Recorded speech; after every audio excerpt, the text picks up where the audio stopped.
Hey guys, and welcome to FanCast. We're very grateful to be recording from the historic St Kilda Sports Club, the oldest locker room in the Southern Hemisphere. Join us on the bench where we talk all things footy. We're fans, and this is FanCast. Hi.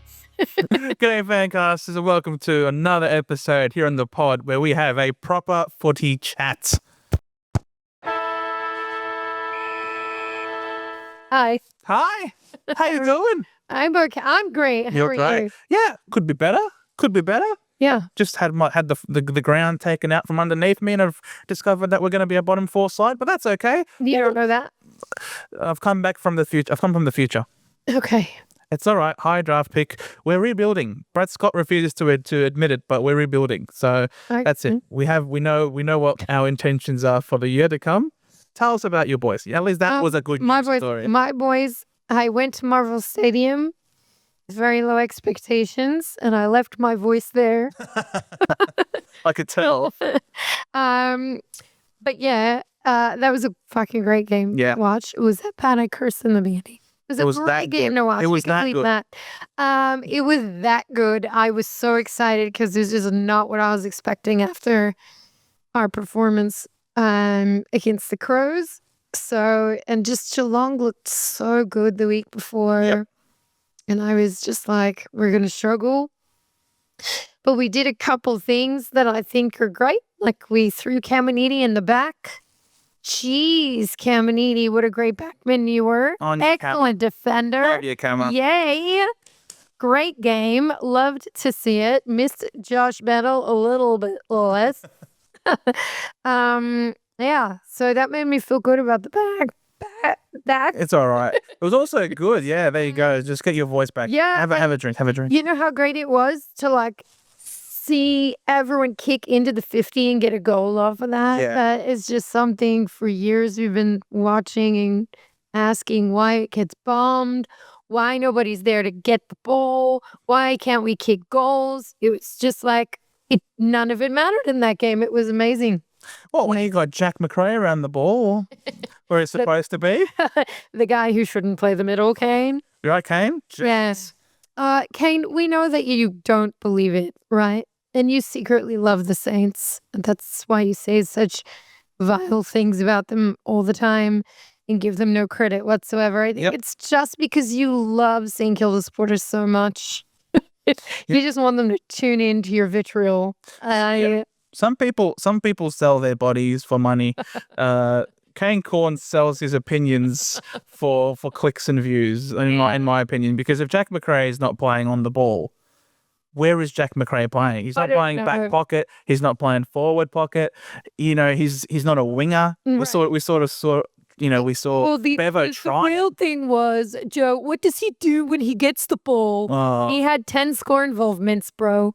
Pay attention. 100%. Yeah. 100%. So that was a great win by your boys. That's now 4 in a row that the Saints have beaten the Cats at Marvel Stadium. So I'm never tipping the Cats again at Marvel against the Saints. You know what it is? Lesson. You know what it is? So Chris Scott, I will argue any day of the week that he may be one of the best coaches ever in the AFL. I've said this, yes. But Ross Lyons got his number. Yeah. Because that was the Ross Lyons show. It was the Ross Lyons show. And I could tell he was so pumped. I know he wanted to beat them by way more points. I don't know how many phones Ross Lyons going to break this year, but somebody took it from him because I think he might have broken it up. He wasn't cuddly Ross that game. Slamming the phone and the table, and they were doing well. It was just so great to see the level of standard.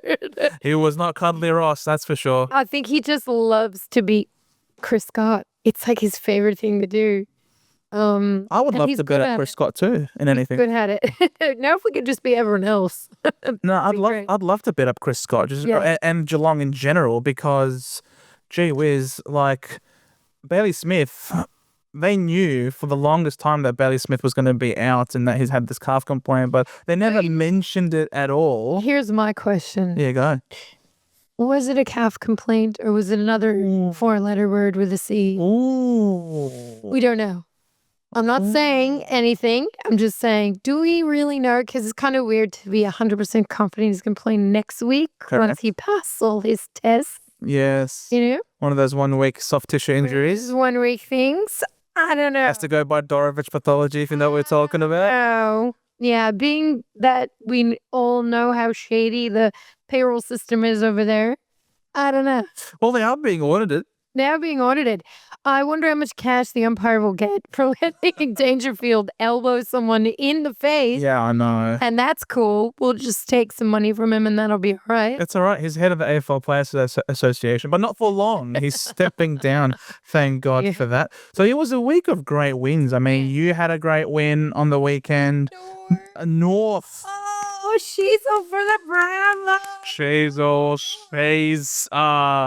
yeah, that's Excited. it was a very good win. Unbelievable. That last quarter, seriously, the floodgates opened, the likes of which I've never seen. First 6 minutes, 6 inside 50s for 6 goals. It was bang, bang, bang, bang, bang, bang.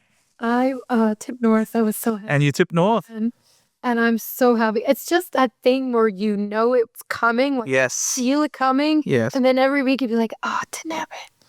And then you're just waiting for it. Correct. Finally is here. Correct. I don't know what it means for next week, but I hope you beat the piss out of the Crows because I'm sick of them already. I hope North beat them. I don't know if they can. They look really good, the Crows. I know they'll be in Adelaide. But yeah, looking forward to a good game.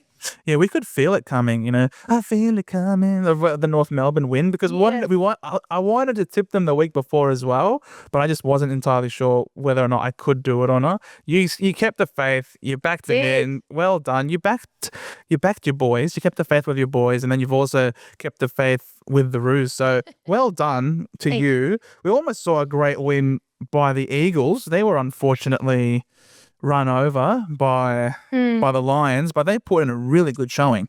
They did. I still think the Lions might be the best contender for the flag again. They're just resilient. Yeah. You know, they could snooze for the first half of a game and still win. Yep. I don't know. They're a very seasoned team. And they look really good when they play. But good for the Eagles. I mean, you got to be competitive. You can't just... Nobody wants to be losing by 100 points every week. No, you know? no. What was your take on the whole Harley Reid nonsense with the middle finger and the erratic behavior? Do you think he needs a talking to? Or do you think, he's just Jack Ginnivan number 2? Oh, well, the funny thing is, I'm in a group chat with a bunch of boys, and Harley, and they took a screenshot of Harley Reid's profile pic, and I don't know if you could see it. he made Harley Reid. He made Ben Cousins. He made Ben Cousins as his profile picture. Obviously, we know why. He has reversed it though, not long afterwards, but not before it was captured by by some sharp eagle-eyed fans. Eagle-eyed, if you know what I'm talking about. Yeah. Fans over there. So look, you can't be doing that, in my opinion. You're gonna get hecklers. You're gonna have admirers and you're gonna have hecklers. And if you let the hecklers get under your skin and really put you off your game, that's the thing. Then you just won't be good. Exactly. You won't be good. And all of a sudden, that $2 million contract that was on the table might just drop down a few 100,000 paps. True. I also think, and I'll always say, if you're good, you can talk shit.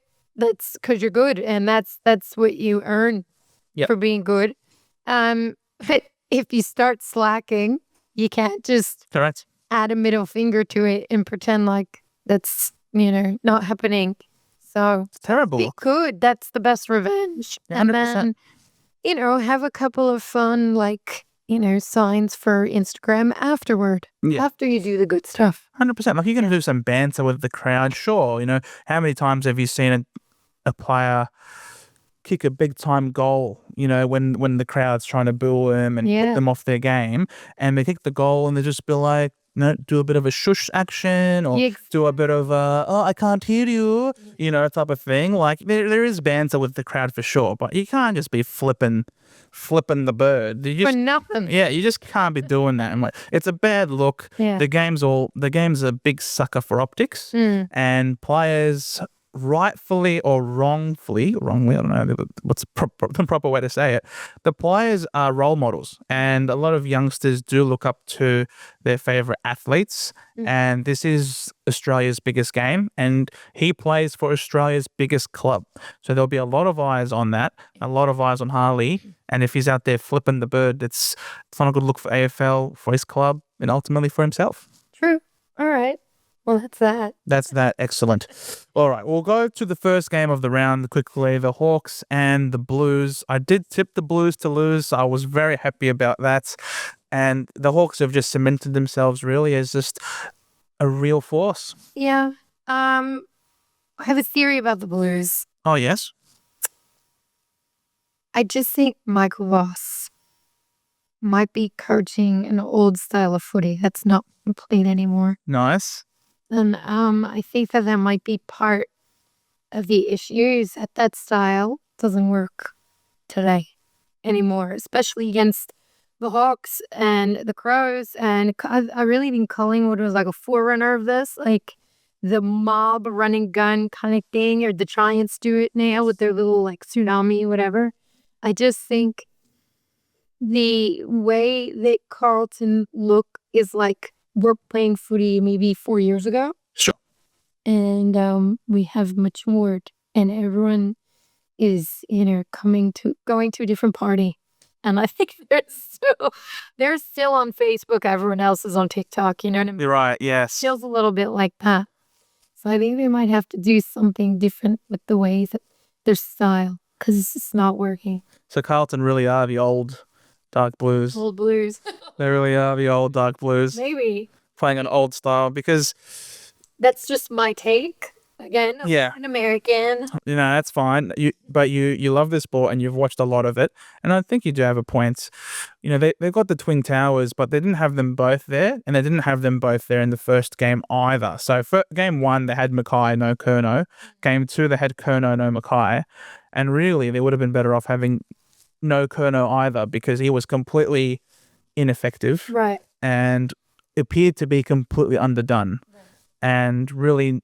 they should not have rushed him back in, and they should have probably played a smaller team, more dynamic, faster ball movement, but that's not their style. Their style is they're very one-paced through the midfield. Without Jagger Smith was supposed to bring that to them this year as their first draft pick, but you can't be reliant on a first draft pick to entirely change the way you're going to play the game, right? No.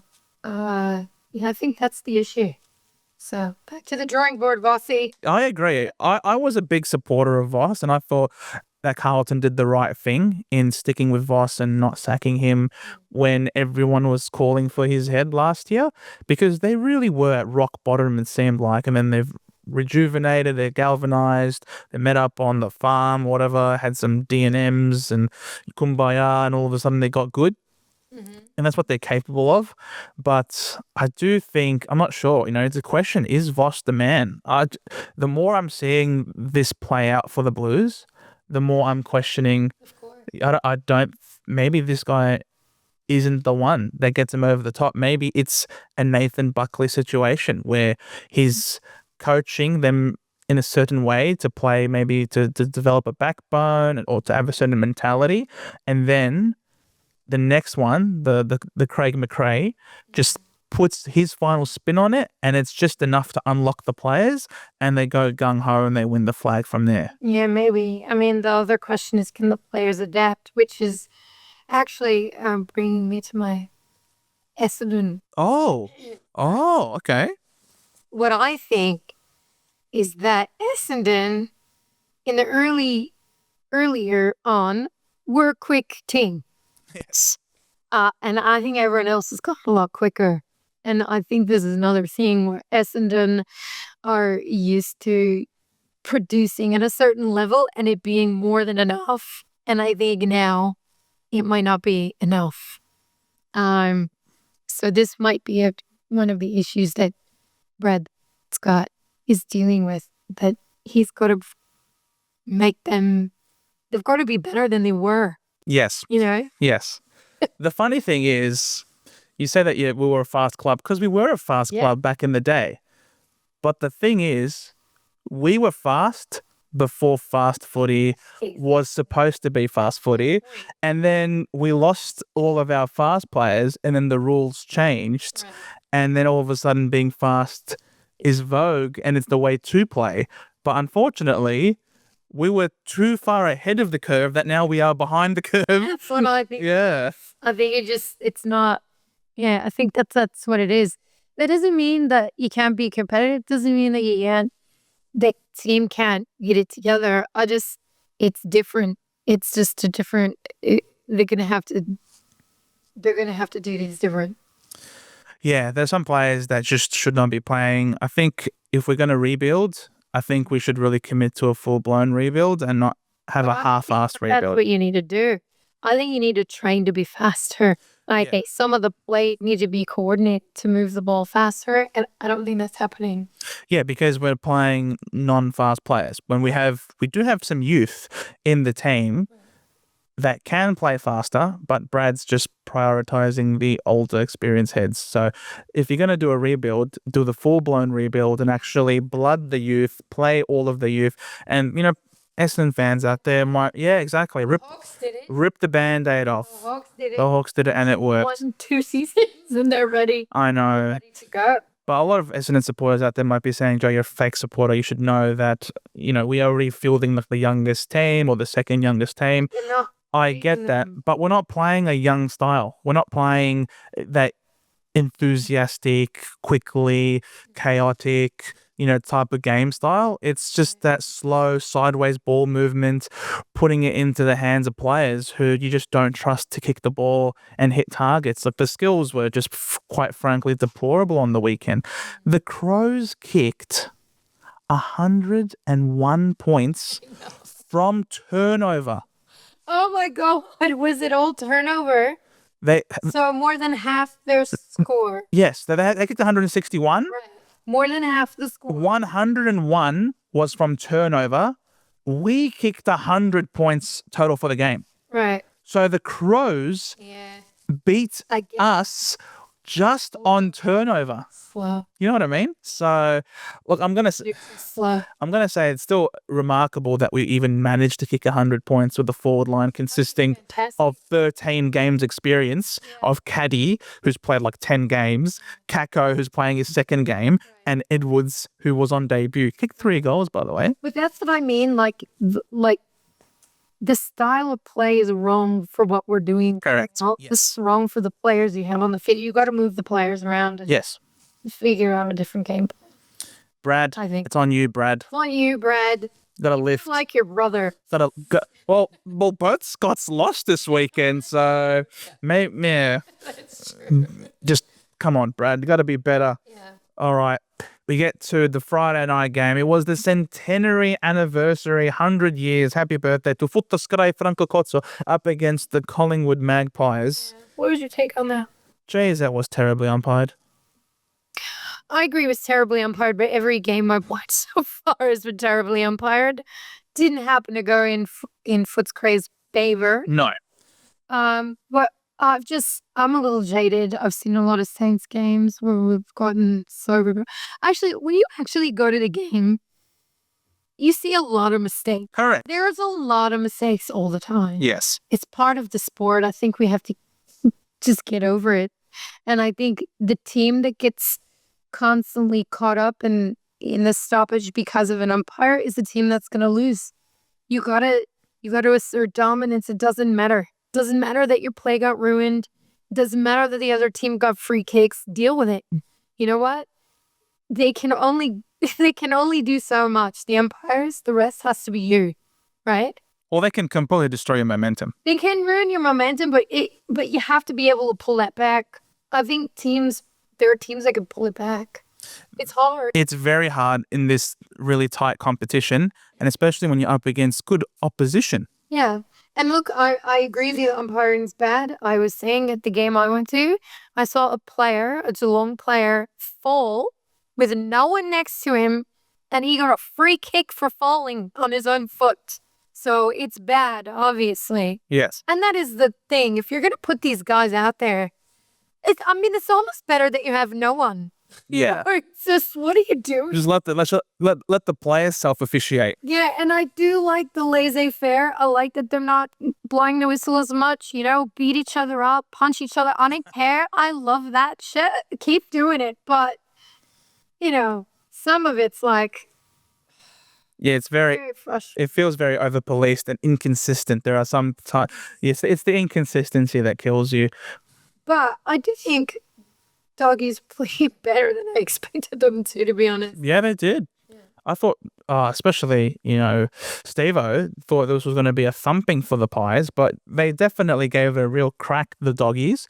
And, it's hard not to have a good crack when you've got someone like Sam Darcy in your forward line. Jeez, this guy... Everyone's talking about this. He is so good. He is good. He's unbelievable. I can't. I'm not drinking the Kool-Aid yet. I know he's good. What Kool-Aid? He's so tall, but he's everything Mason Cox wishes he was. I guess. Here's the thing with me with tall people. They're always going to look good because they're tall. Not everyone can be as goofy as Eric Hipwood. But sometimes, who's actually been playing well lately? I'll take, Sam Darcy. But yeah, he's got an advantage. He's tall. He's got an advantage, but he uses it. He uses it, like he can pinch it in the ruck. He can go for, look, it's a skill, all right? It's a God-given talent. Good for him. No one can take that height away from him. Well, you know what? It's better we're talking about him. It's another day we didn't talk about Nick Dacos, so... There's nothing to talk about him other than the fact that we should talk about him for a little bit, because him walking over the boundary line under no pressure. So awful. Oh my God, Nick Dacos. Look, he is probably top 2-3 player in the league, sure, but he is a protected species. Yeah, the umpires have favorites, and I got to be honest with you, if I was an umpire, I would also have. Oh, stop it. All right. We get to the Port versus Richmond game, and as anticipated, it was a thumping. Richmond were brought back to the... To really be smarting enough to play a good game against us, which is annoying. But Adelaide. I don't know. Port are weird to me. They're up, they're down. I don't know what's going on with them. Hopefully they're down this week. Hopefully they're down every week. I'm sick of them. I'm sick of the silver spoon brats. I don't want to keep cursing. I'm just sick of Port Adelaide. I don't think that they're a premiership team. I don't think they're getting a flag. Shut up, Kane. Enough. Yeah. They're not that good. Yeah. Okay? You're shit. They're not that good. I think, well, they are. They're gonna pummel us this week, aren't they? Yeah, they are good. But I don't think they're consistent enough to get a flag. No, definitely not. And I don't know whose fault that is. I think it might just be the spoiled brat thing. Well, we'll see how they go, because we do know Ken's gone for sure. End of the year, Josh Carr will take over. It will be interesting to see how that transition period unfolds. But for now, It'll be more like, I couldn't give two shits about Port, to be honest, right now. I agree. Your boys had a wonderful steering when we spoke about them already. We then I spoke about the Brisbane and Eagles game. We spoke about North and Melbourne. We didn't say anything about Melbourne. What was your thought on true. Goodwin saying on his personal issues? I don't know if that's something you'd want to air. There's two sides to this. There's the, do we want this aired? Because Max Gawn himself did not air it. Right.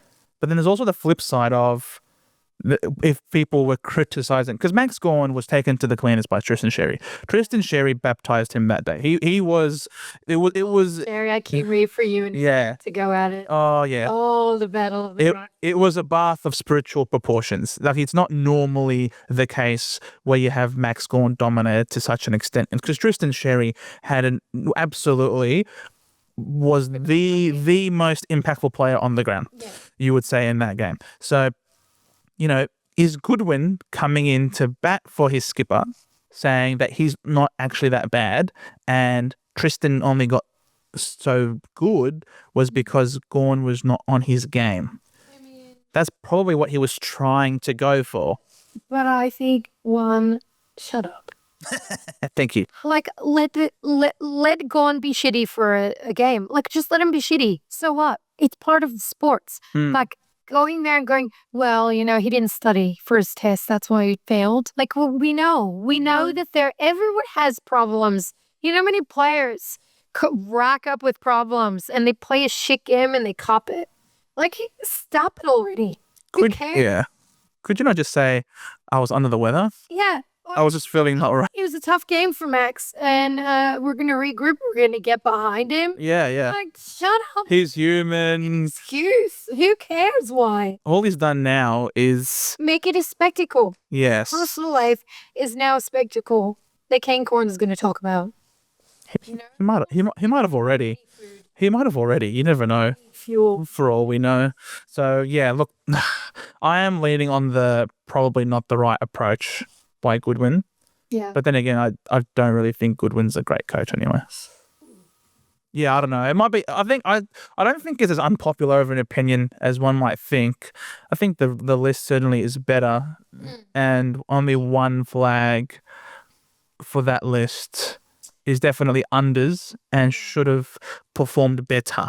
So I'm wondering. So Joey's like still behind the Demons, and I don't know why. Joey, Montana, yeah. Yeah, because they're good. But he rocks up with all this confidence about the Demons. Where's your saintly confidence? What's going on?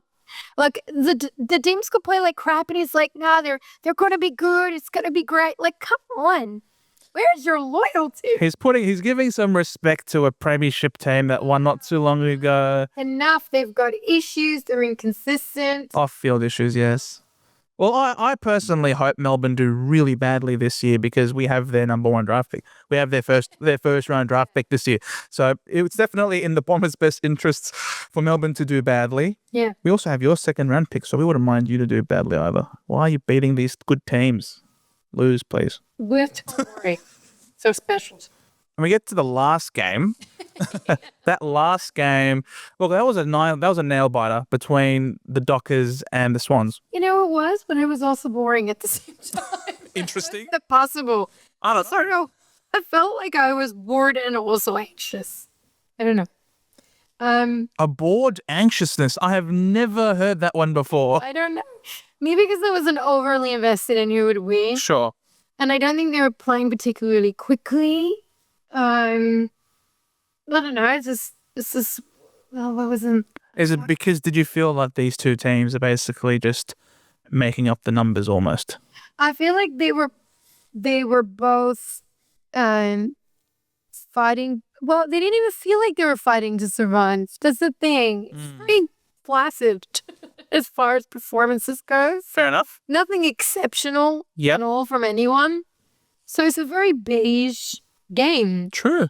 Interesting. It's close, which might tell you something about both those teams and how they're going to advance or no.